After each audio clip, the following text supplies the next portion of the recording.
meeting to order at 4:15 or 4:20. I think that clock's 4:09. I need to fix that clock. It's tripping me up. Present is Treasurer Palmer and myself, Clerk Flintoft.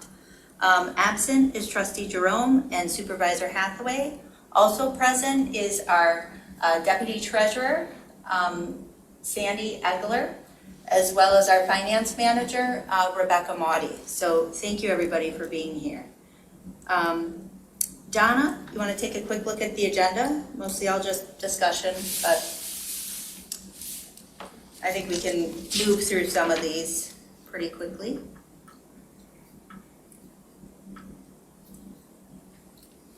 Is there a motion to approve the agenda as presented? I'll move. Okay, and I'll support.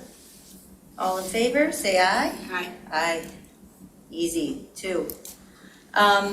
We have 2 points for public comment. I will ask if we'll also have some time at the end. Is there any public comment? No, we just had an impromptu public forum.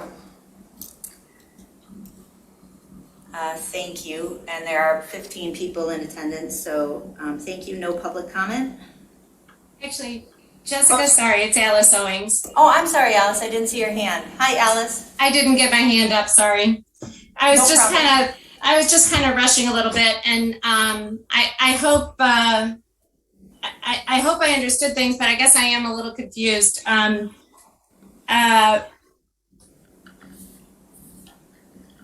I'm feeling like there are obviously 2 very divergent sides here. And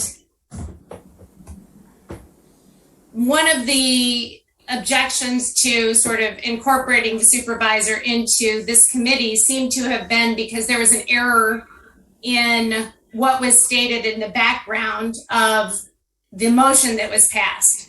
So what was stated in the background was that, you know, he's a member of this meeting because he's a member of all the meetings, but as somebody has pointed out, that is actually charter township language, so that's not applicable here. So he is not, in fact, an ex officio member. And so, you know, my understanding was that it was determined he was a member. And so therefore he is a voting member, so therefore there is a decorum. And it's sort of like, it feels like to me, so many of the things are, you know, we've got these foot faults and people are running afoul of them, you know, and I'll note, I think that, you know, motion was done in sort of this first or second meeting of the new board. So, you know, pulling language inadvertently from a charter township motion instead of a common law. I don't know, it feels very much like, I guess I just want it noted in the record that I actually don't think you have a quorum to conduct business. And when I say noted in the record, I guess it doesn't matter because there aren't any minutes. And so that's because this committee has not been conducted in any way pursuant to Open Meeting Act rules. And, you know, I'm sure my comments, you know, may or may not make it anyway, because my comments may or may not make it accurately into the other minutes as well. And I know I've turned into a broken record with that, but I think, you know, there's a lot that gets thrown out at these meetings. Things are illegal and things are, you know, I'm really struggling to find a path through to try to find even a common ground. So I just note again, as I did in, you know, prior meetings, that, you know, Open Meeting Act violations ultimately can result in criminal liability. So again, to note in the record, I want to urge a preservation of all the evidence of this committee because there have been meetings. Now, Jessica, I'll also remind you, there was a meeting that you canceled without any notice, and that was a meeting where I was very eager to discuss the budget. So I just don't think that it's all the fault of one side. I would just encourage people. So in any event, I would like it noted in the record that complete and unedited videos of the Budget and Finance Committee for as long as the Budget and Finance Committee has had either any type of electronic stored information, ESI, that those be preserved since we don't have any minutes, and notwithstanding if some minutes were produced. I'd like to see those on the Scio website. I'm assuming given the Granicus money was, entered that could happen. If not, Michigan Radio is now hosting a website for local municipalities that are not able to do so. So I really come with an attitude of listening and learning and trying to see a middle ground, but these kinds of, I don't know. I mean, I came assuming there was a meeting today with 4 members and I don't know what's happened, but this comment that it's fine to do it without a quorum, I just don't understand that either. And I actually am a corporate lawyer. So thank you for listening. I appreciate it. Thank you, Alice. And I believe we have a quorum with the treasurer and myself present. So discussion, first item up, unfinished business. Not much to say about this without the supervisor here, but the 6-year capital improvements plan, I know Will's been working with department heads on that. Again, that's something that's set forth in our ordinance. We pulled together the first one, or at least the first one in a while, 6-year kind of township wide. Our water and sewer have had a CIP.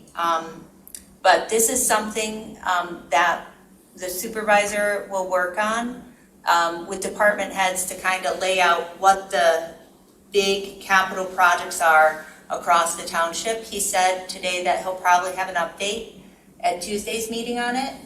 And hopefully we'll bring it to this committee and then the board for action, hopefully by the end of this year, but I'm not sure. Any other updates on that? Okay, great.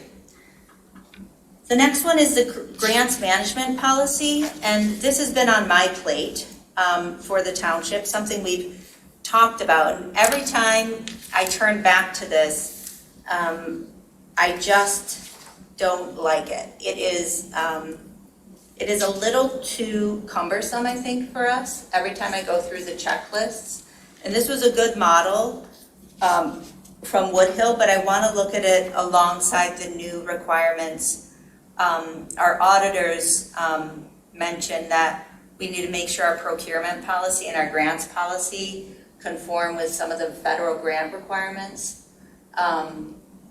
At the end of the audit, they have that section with the new laws we need to comply with. And I think, Rebecca, the ARPA stuff talks about that as well. And maybe it's just all federal funding. But Sandy or Rebecca, do you guys have any knowledge on this about what's required to be in our grants policy as related to federal grants? Not off the top of my head, no. Okay. Well, let's sit down and look at this. As we've discussed, this would also apply to the DDA who's starting to go after grants. So I'd asked Bob if we could have this on the agenda at the last meeting, and I never heard back from him.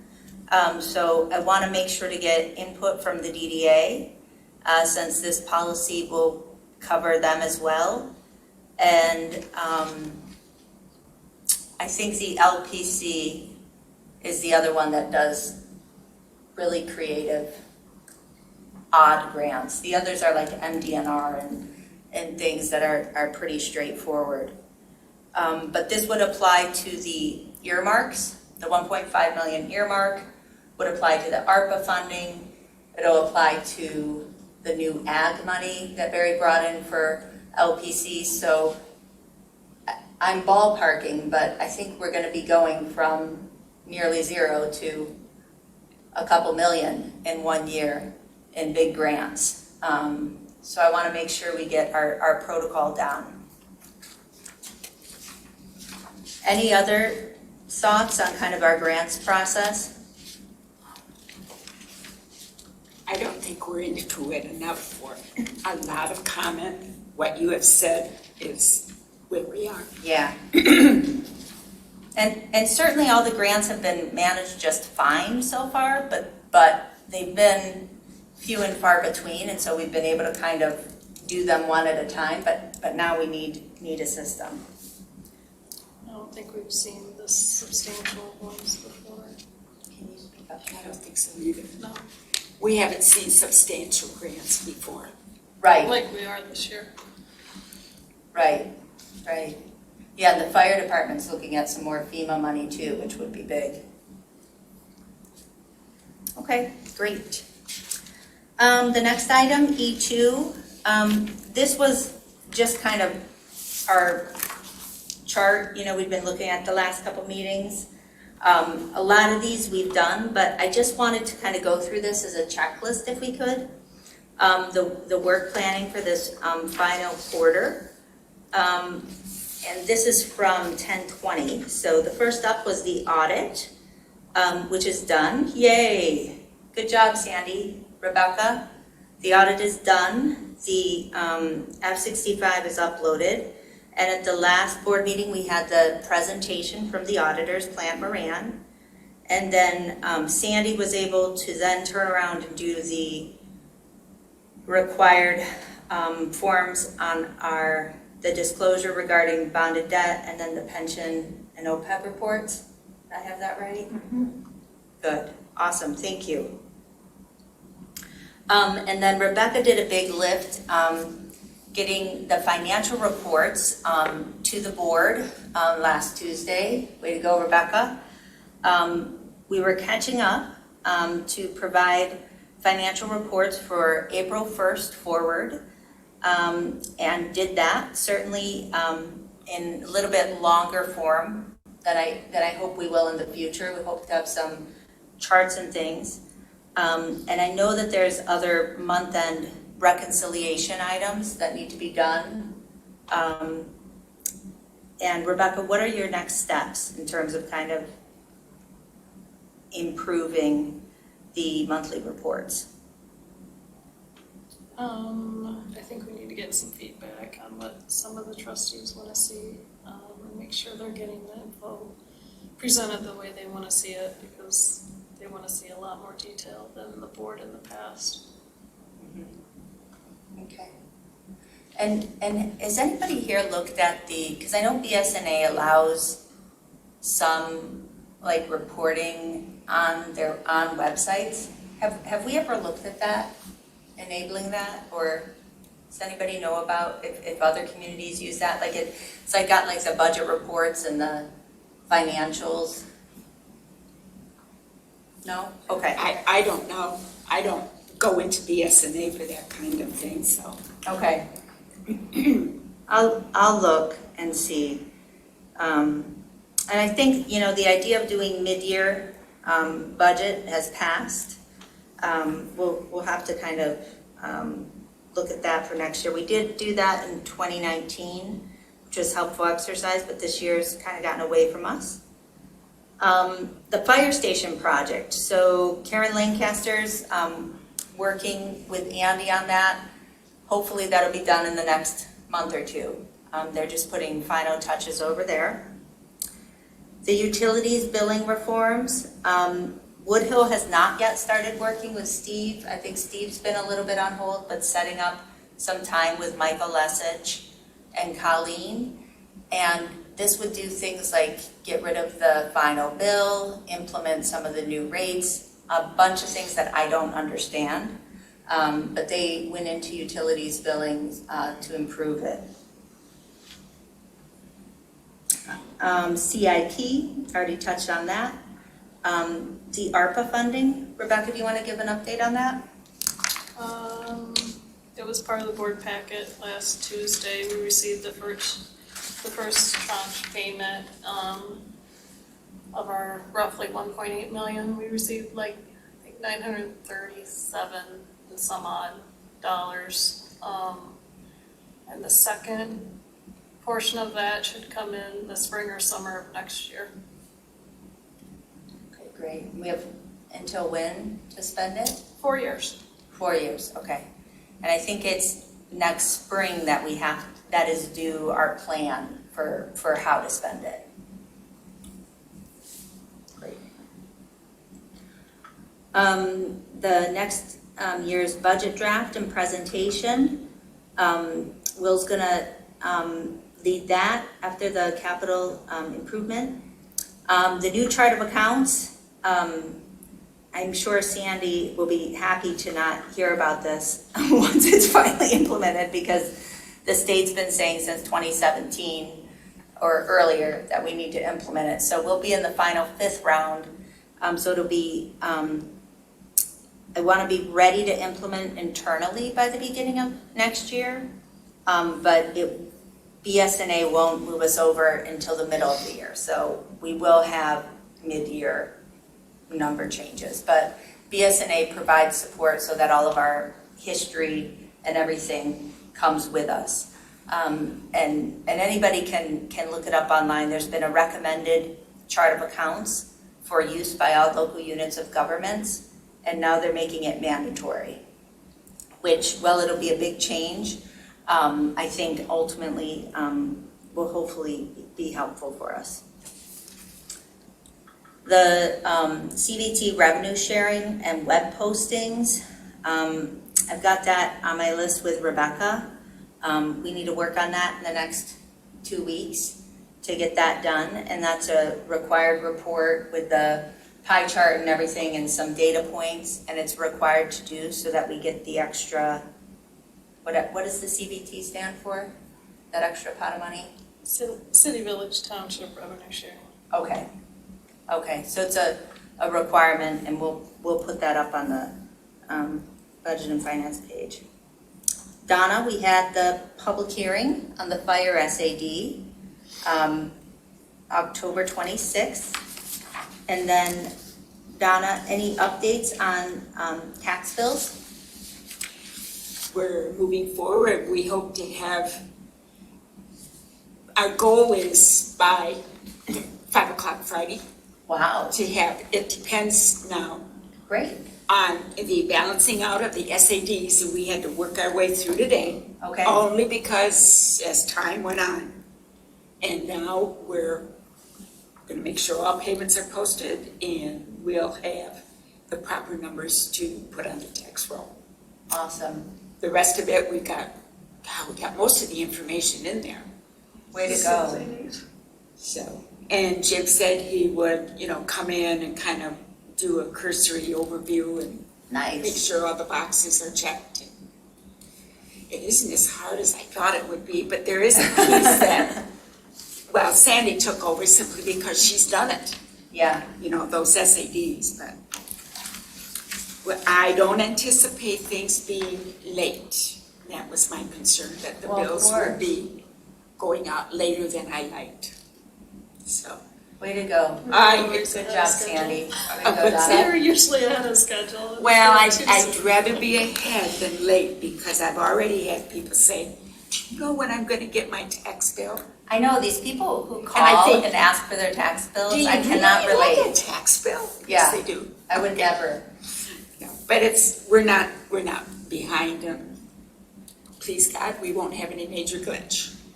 Good, We'll be Right. fine. We'll be fine. good. Awesome. So I think this was our last quarter for 2021, which is quickly wrapping up. Next item is, the ongoing conversation about how to increase the finance team capacity. And as I mentioned earlier, sorry, I'm getting a prompt to reboot the computer. As I mentioned earlier, Diane Benson has offered to sit down tomorrow to kind of go through kind of responsibilities and take another look at finance responsibilities and try to come up with a proposal, which I plan to bring Tuesday to the board to continue to figure out how we can increase our capacity and not just reorganize. And while all of this will take time, we know we have a lot of responsibilities that need to get done. And so I look forward to that meeting with Diane and Rebecca to get a first pass done. Next discussion item, and this is kind of nitty gritty, but also a good chance to talk about it with the four of us, is the corrective action plan. So we got the request for improvement of deficiencies corrective action plan. Donna, thank you. She gave me her answers to her areas, and I'm drafting up my answers to my areas. And what this corrective action plan is, it was described by the auditor. The Department of Treasury has issued it to us based on their review of the auditing procedure report. So actually, all of these reports, I should actually put a link to this on our website. All local units prior audits, auditing procedure reports, every document you'd ever want to read is available for, I don't know, 10, 12 years back. And it's not a great interface, but it's a nice public resource. So this will be posted on there too. So this is going to be a report that we just upload, Donna.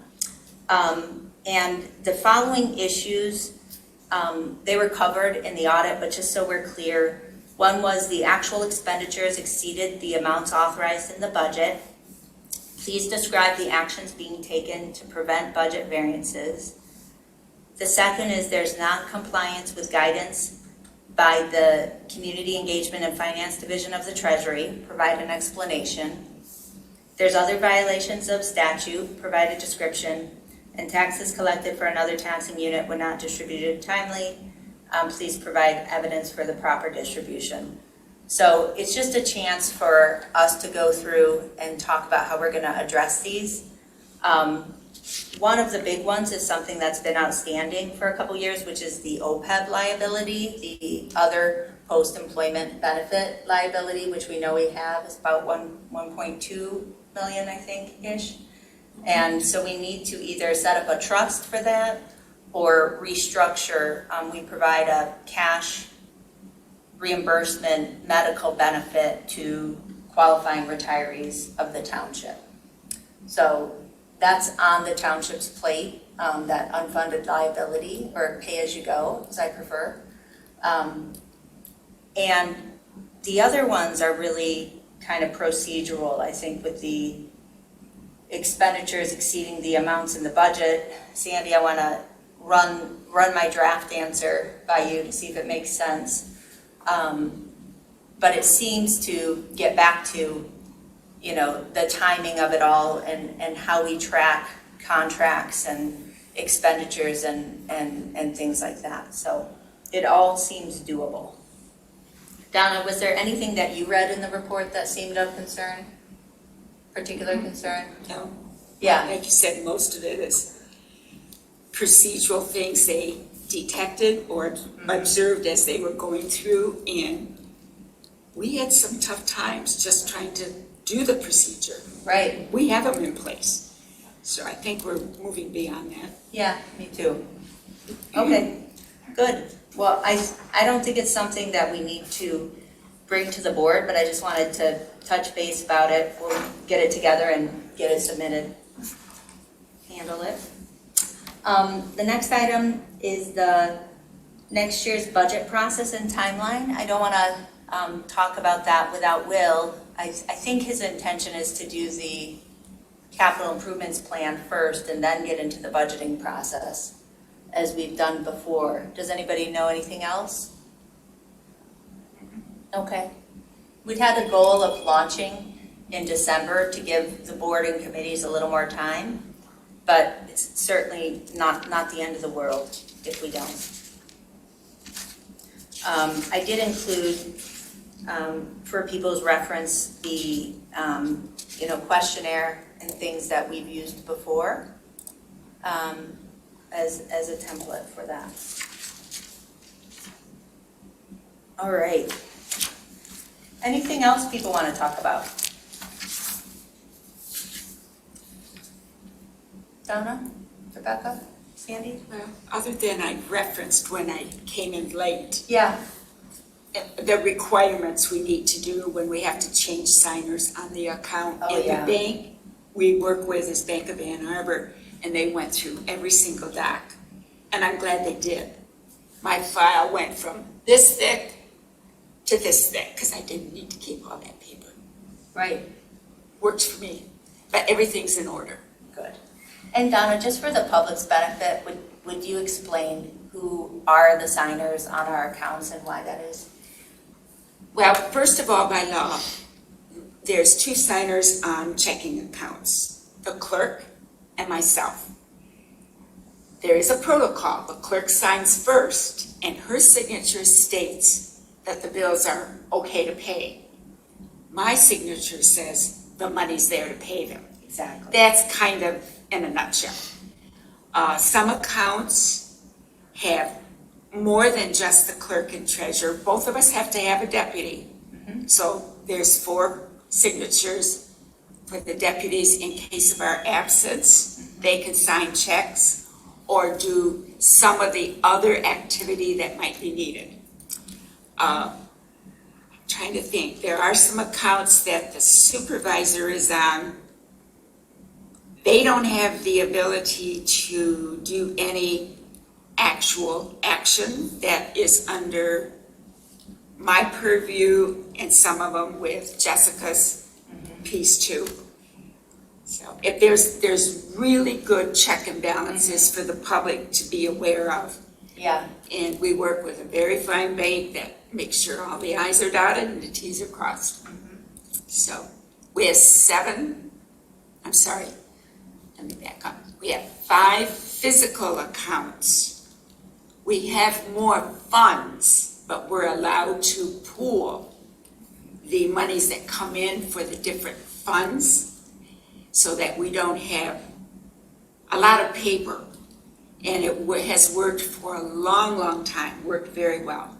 So just 5 physical accounts that we have to keep documents for. And that's pretty much it. It's pretty simple, but really is kind of simple as to how we handle and make sure the records are right. right. And so Donna is responsible for the money. And I keep saying, I break legs, better handle it right. Right, so Donna's responsible for the money, and the clerk is responsible for the accounting of the money. I mean, Yes, the recording of, yes, Right. that's your piece of the check and balance, yes. right, and then the authorization of the payment. So that's why at every board meeting, we have the payment of the bills. That's actually in the law that the board actually authorize every payment. So the board has to, as Sandy taught me early on, appropriations is not the same as authorization. And so it's always a 2-step process where there has to be the appropriation and then the authorization before there's the expenditure, so. And we do have a good check and balance process. We've worked hard to achieve that. You always watch it, but we have good staff. And all of the finance people know that 2 and 2 equals 4, and there's no other way you can make it work otherwise. We have good staff. Yep.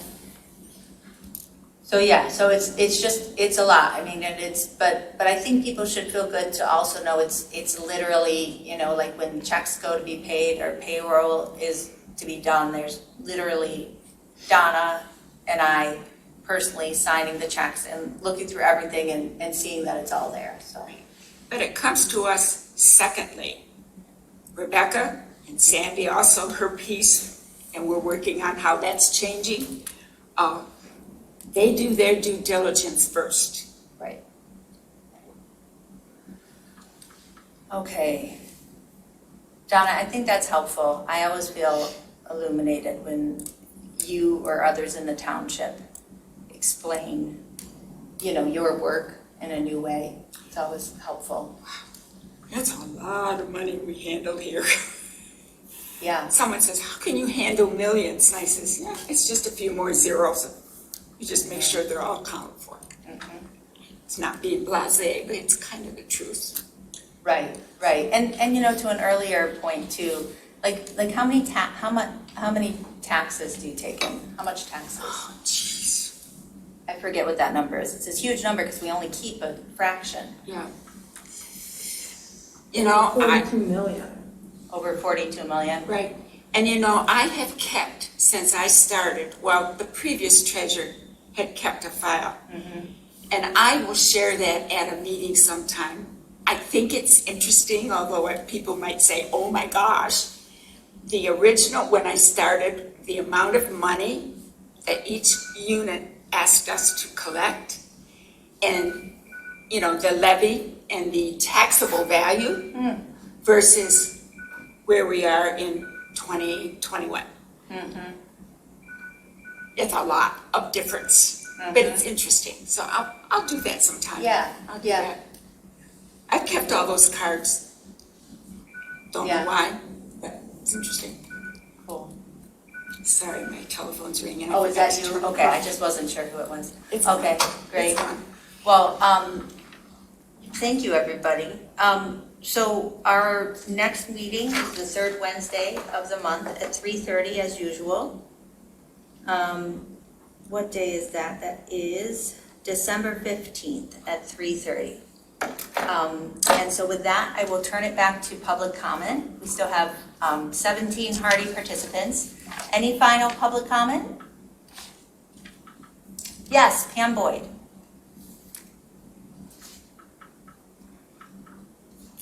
I'll let you see my face. Thank you. I enjoyed this meeting. I think it was very educational. It was. I liked hearing everybody's comments, and I think it was. Other meetings have been more productive, but this one was nice. Thank you. Thank you, Pam. I like nice. Jillian. Yes, hi. Yeah, thank you for explaining the checks and balances part of it. I do have some questions. We have our purchasing policy, purchasing, what is it, procurement policy? Yes. And in there's different rules. So anything over $20,000 must go in front of the board for approval. I mean, there's 5,000. how much? 5,000. Oh, 5,000. Okay. So, and then under a certain amount, I know that there's emergencies, and then there's like a $5,000 cap that the supervisor, I think it's the supervisor, can write off or. He's the chief procurement officer under the policy, yes. Well, how does that fit in with your roles, the treasurer and the clerk? So if there's this expenditure, let's say of $4,999, does that still go in front of both of you? I would Yes. say. Rebecca, do you want to talk people through the process? Yeah, I mean, Will would have to approve it because it's over 1,000. Department head would have to approve it. And then Jessica and Donna would see it when they get the invoice to set the check to sign. But the board will always see that list on that GL distribution sheet as part of that board packet. So in the board packet, there's two pieces. There's the payment of the bills, which are the claims presented for payment. And then there's always the prior check run. And the prior check run includes all of the payments that we've made, whether they came before the board or not, if they weren't required to come before the board. But Rebecca does a great job of keeping us all in adherence to the procurement policy. We've also implemented a new module in BSNA, which is really helping. We're approving invoices online instead of through paper, and there's checks and balances in there. The piece of it that we need to improve is making sure that there's money in the budget before it's spent, which sounds simple, and we typically do it, but sometimes we don't. And so that's where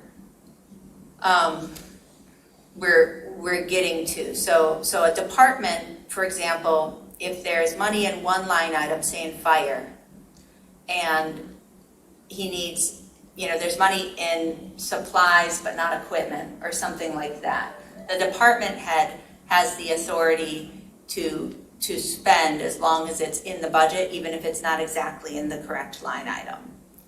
But all of that we need to kind of look at, because we have more engaged department heads now who have the GL on their desktop now, where they're actually going in and looking at the real-time revenues and expenditures against their budgeted amount. And we hadn't always had all the department heads as tuned in as our very fine department heads are now. So we're getting there. But overall, people do a great job. You know, lots of good checks and balances. And we also, I'll also say I've seen an improvement in adherence to the bidding process. And especially with our use of My Deal. I know we talked about the $25,000 for the system, but that was through My Deal, which is the state's procurement. And we've been able to get vehicles, equipment, other things for a much better price through them than we had in the past before we were using them. Well, thank you to all of you for everything that you've been doing and keeping track of all of this, and a great meeting. Sure. Thank you. Thank you, Jillian. All right, I see no other, oh, I do see two more hands.